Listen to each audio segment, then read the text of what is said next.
Lok Sabha seat से नामांकन के आखिरी दिन एक निर्दलीय प्रत्याशी ने पर्चा भरा है, जिसके बाद कोरबा लोकसभा सीट पर सियासत गर्मा गई है। दरअसल जिस शख्स ने निर्दलीय पर्चा भरा उसका नाम चरणदास महंत है, जो छत्तीसगढ़ के नेता प्रतिपक्ष चरणदास महंत के नाम से मिलता है।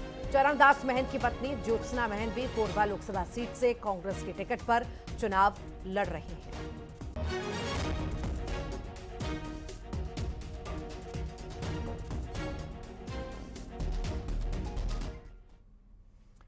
मुरैना में कांग्रेस प्रत्याशी के भाई पर फायरिंग हुई है। जनसंपर्क के दौरान फायरिंग हुई। सत्यपाल सिंह सिकरवार के भाई पर फायरिंग की गई है।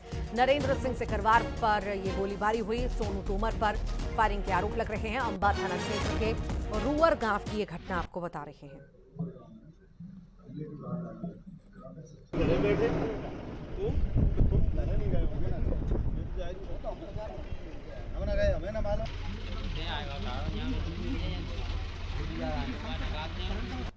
कांग्रेस प्रत्याशियों के भाई पर फायरिंग के आरोप लगे हैं और इस मामले में अब जांच पड़ताल भी चल रही है। जनसंपर्क के दौरान ये फायरिंग की तस्वीरें सामने आई।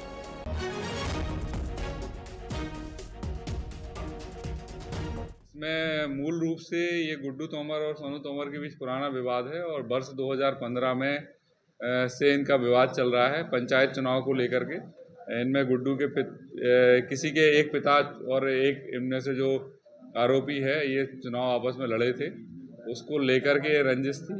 उसके बाद 2021 में भी इनके बीच में झगड़ा हुआ था, उसमें भी सोनू तोमर के द्वारा इनके ऊपर फायर किया गया था। तो ऐसा लगता है कि इनके बीच में पूर्व की दुश्मनी है और उसी को लेकर के ये घटना हुई है। इसका चुनाव से कोई संबंध है कि नहीं, ये जान। गुना में लव जिहाद मामले में बड़ा अपडेट मिला है। आरोपी के घर राजस्व विभाग का नोटिस चस्पा हो चुका है। अतिक्रमण हटाने के लिए 12 घंटे की मोहलत दी गई है। आरोपी के नानाखेड़ी स्थित घर पर पुलिस पहुंची। घर से पुलिस ने ग्लू का रैपर और बेल्ट जब्त किया।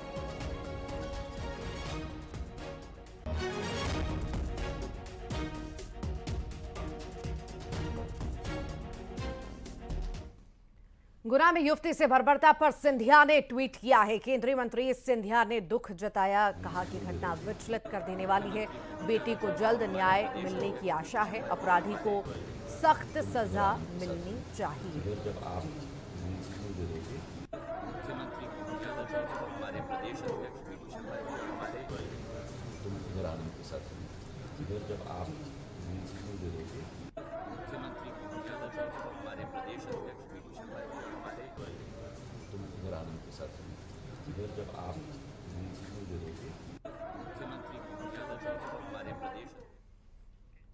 खंडवा में सीएम डॉक्टर मोहन यादव ने पहले चरण के मतदान को लेकर कहा कि भाजपा के पक्ष में रुझान देखने को मिला है। पीएम मोदी को मतदाताओं का प्यार और आशीर्वाद मिल रहा है। सुनिए क्या कुछ कहा।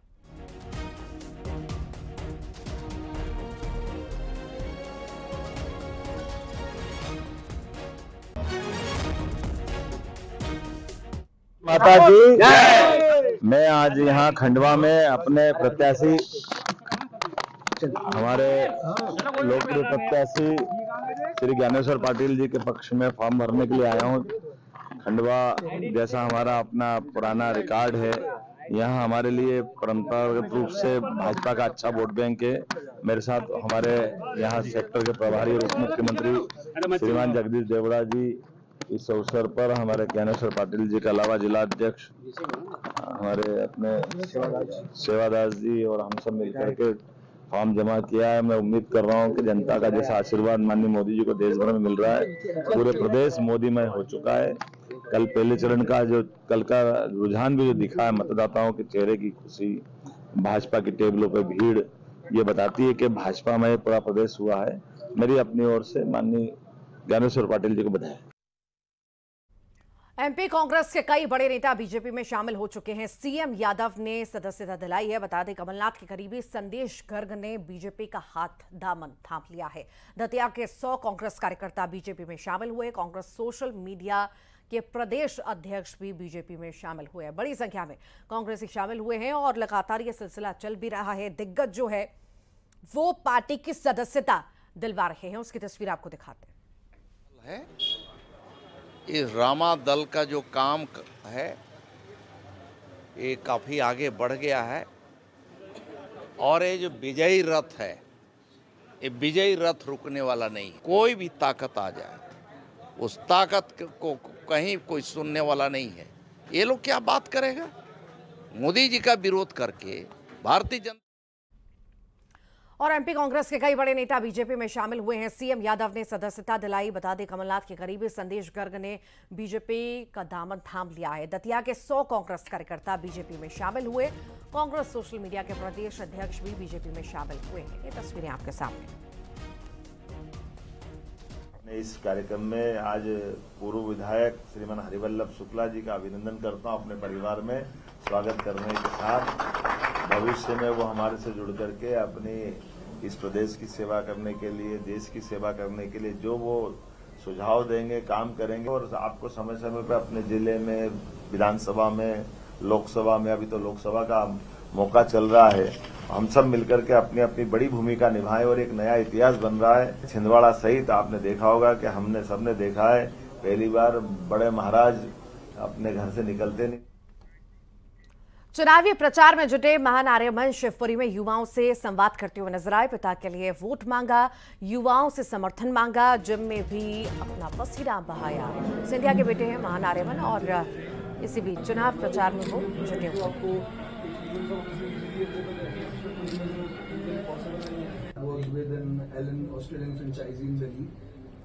जो मैं काफ़ी स्टार्टअप्स के साथ काम करता हूँ, मैं गाइड करता हूँ।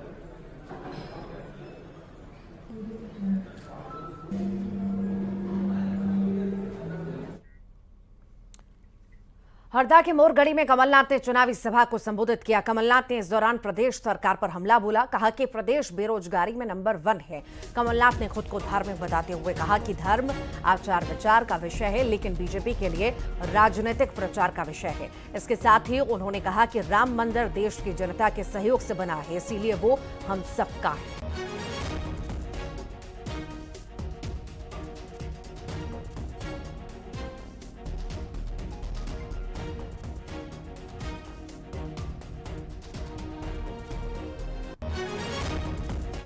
की बात हो, पर छिंदवाड़ा को अलग पहचान देने की काम। देश भर में सबसे भ्रष्ट प्रदेश।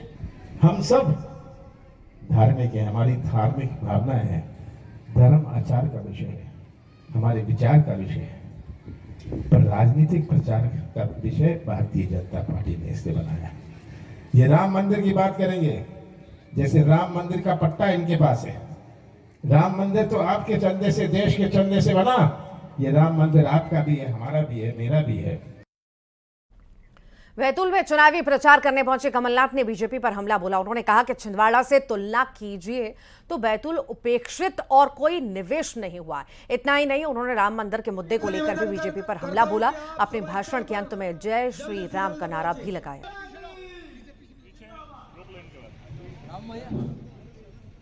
सभी हमारे सभा स्थल पर जो साथी आए, उनसे निवेदन है कि निवेदन करता हूं कि आप सभा स्थल पर जल्द से जल्द पहुंचे। चुनावी मौसम में अलग अलग तरीकों से प्रचार हो रहा है। लोकतंत्र के पर्व में बुलेट रानी की भी चर्चा हो रही है। तमिलनाडु की रहने वाली साध्वी राजलक्ष्मी मंदा ने पीएम मोदी के प्रचार के लिए बुलेट का सहारा लिया। 12 फरवरी को बुलेट पर सवार होकर वो तमिलनाडु से निकली और अब वो हरियाणा के करनाल पहुंची हैं। करीब 20,500 किलोमीटर का सफर तय कर चुकी हैं। राजलक्ष्मी की यात्रा का लक्ष्य नरेंद्र मोदी को तीसरी बार पीएम बनाना है। वो दिल्ली में अपनी यात्रा का समापन करने वाली हैं। राजलक्ष्मी मंदा को बुलेट रानी भी कहा जाता है और वो पहले भी बुलेट पर कई हजार किलोमीटर की यात्रा कर चुकी हैं। उनका नाम Limca book of Guinness book of world record में दर्ज किया है। अपनी 65 दिन की यात्रा में वो 15 राज्यों को कवर कर रही हैं। करनाल के कर्ण कमल में पहुंचने पर उनका जोरदार स्वागत हुआ। पूर्व सीएम मनोहर लाल ने भी उनसे मुलाकात की।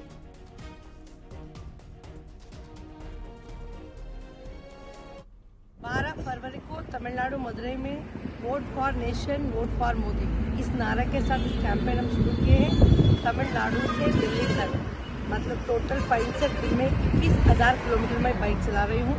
इस बाइक यात्रा में मेरा मकसद एक ही है, नरेंद्र मोदी तीसरी बार प्रधानमंत्री बनना है और देश की उज्जवल भविष्य के लिए नरेंद्र मोदी जी का नेतृत्व हमको जरूरी है। इसी बात को पूरा देशवासियों के सामने पहुंचाने के लिए हम इस यात्रा कर रहे हैं।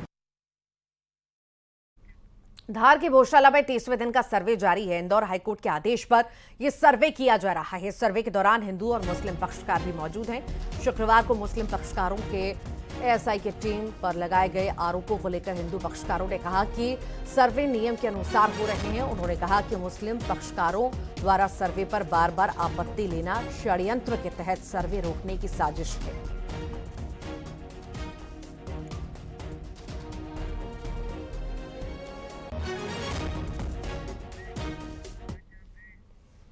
और इसी के साथ ही रुक रहे हैं छोटे से ब्रेक के लिए।